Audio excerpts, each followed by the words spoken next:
नमस्कार, मी महेश रवींद्र पवार, मुक्काम पवारवाडी, तालुका मालेगाव, जिल्हा नाशिक। ही माझी 60 एकरवर डाळिंब बाग आहे। ह्या डाळिंब बागेला ह्या वर्षी पाणी अतिशय अत्यल्प होते आणि ह्याच वेळेस मी सतत विचार करत होतो की आता ही बाग वाचवायची कशी। आणि त्याच वेळेस बागेवर बहार पण धरलेला आणि बहार निघणं कठीण होतं, तर बाग वाचणं कठीण होतं, तर बहार ही पुढची गोष्ट होती। मात्र त्याच वेळेस योगायोगाने जोगळेकर सरांची भेट झाली आणि जोगळेकर सरांकडनं मी डिफ्युजर तंत्रज्ञान समजून घेतलं। ज्यावेळेस डिफ्युजर मी पहिल्यांदा बघितलं त्यावेळेस डोक्यात हाच विचार आला की यात विशेष काय आहे। एक मडका आहे आणि त्याला 5 छिद्र आहेत, मग याचा विशेष फायदा काय होणार आहे का। त्यावेळेस मी प्रायोगिक तत्वावर साधारणतः 12 एकरवर चर्चा केल्यानंतर त्यामागचं विज्ञान समजून घेतलं आणि विज्ञान समजून घेतल्यानंतर मी 12 एकरवर हे डिफ्युजर बसवलं। आणि आज माझे जे 2 टप्प्यातले बहार आहेत, हे 12 एकरवर डिफ्युजर बसवलेली बाग आणि डिफ्युजर न बसवलेली बाग, ह्या दोघांमध्ये मला हाच परिणाम दिसला की पहिली गोष्ट, कमी पाण्यावर सुद्धा जिथे बाग जगणं कठीण होतं तिथे आज सुंदर असा लालसर ही फळं आलेली दिसतात। आणि दुसरी गोष्ट, सनबर्न जो आहे तो अतिशय कमी झालेला मला दिसतो।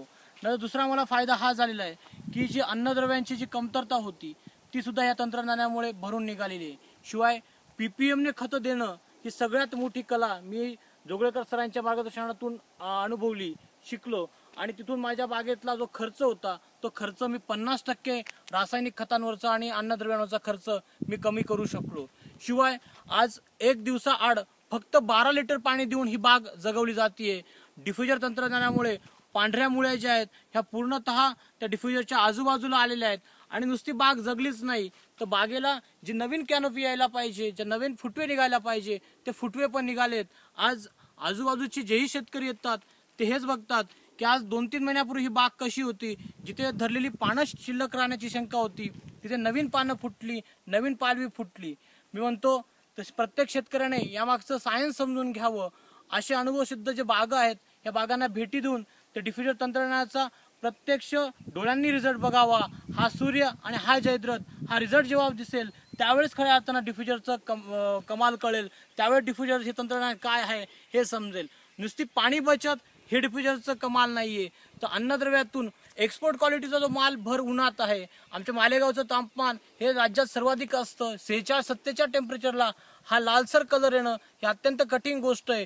मात्र डिफ्युजर तंत्रज्ञानातून पीपीएमने खतं देऊन आम्ही हे सिद्ध केलेलं आहे।